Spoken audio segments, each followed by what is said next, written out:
rock music.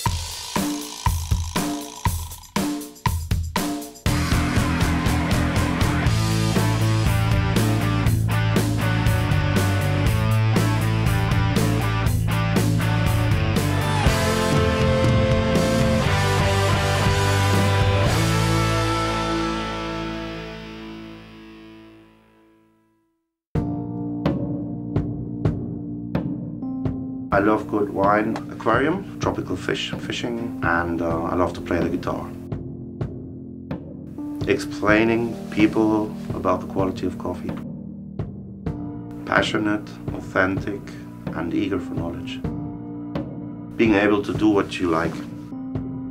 Actually, the first thing I do in the morning, brew me a cup of coffee. I'm talking the whole day about coffee when I'm working, so it plays a very big role. But it's not only the business, it's also really that I like to prepare coffee. I still love to do that till today. Freshly roasted coffee, clean machines, and people behind the machine that know what they're doing. People need to love their job preparing coffee. That means a good coffee for me. In the morning, I'd love filter coffee. I'm a German. And I love East African Arabicas, I love Kenya coffees, I love Guatemalan coffees for filter coffee. After the morning time, I only drink espresso. There are several coffees I like. 4 or 5 cups a day. In our barista training center, only espresso, and there it could reach 30 a day.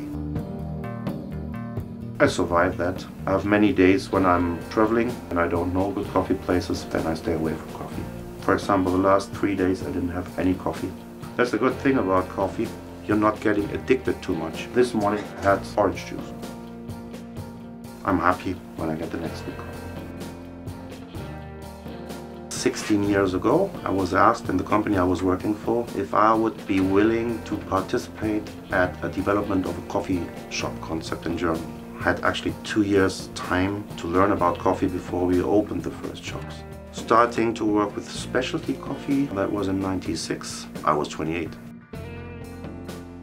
Somebody who knew me and knew what I was teaching in the coffee trainings I used to do before Dalla Corte, that was in 2003, where that colleague on the Milano fair showed me a booth and told me, there are the machines that you were always looking for. As soon as we sell a machine, the customer can send their employees to our trainings, and so that's an additional, very important sales tool.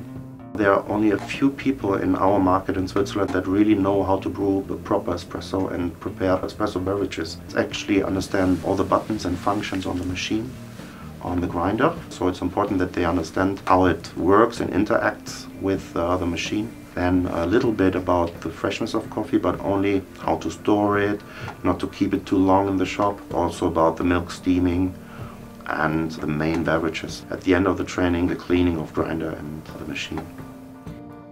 Well, actually, we're creating a partnership. So meaning the first thing we do is we get to know them very good at those trainings. Some of the customers really become friends with us because of this additional service we offer. We all do in the company. It's not only me, it's also the service technicians that have a high knowledge of coffee preparation. If my service technician is at a customer's place, they also look how they treat the machine, how they prepare espresso, and they give friendly advices if they do something wrong.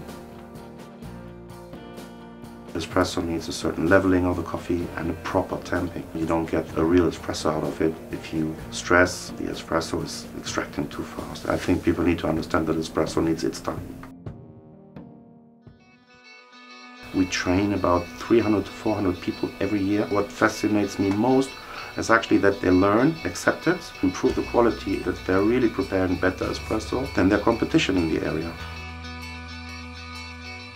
To me, Dalla Corte is the most innovative company in the espresso machine business. I have a very high respect for Paolo and Bruno's work.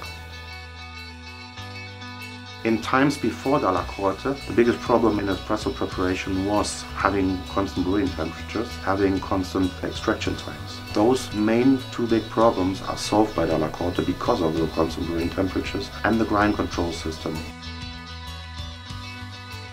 We were in Seattle. We visited a very special bar called Vivace Coffee from David Schomer, and was really eager to get to know him, and so we went there, ordered an espresso. Till today I say that was my best espresso, but I'm not quite sure if that's just a remembrance. Actually, I'm quite happy with me. Switzerland is the most peaceful country I've ever seen. People love good food and good beverages. If you offer them a good coffee, they really appreciate that and they're willing to pay for it. One day a house, apartment, something like that. That's the plan for the future, staying in Switzerland. With huge aquariums.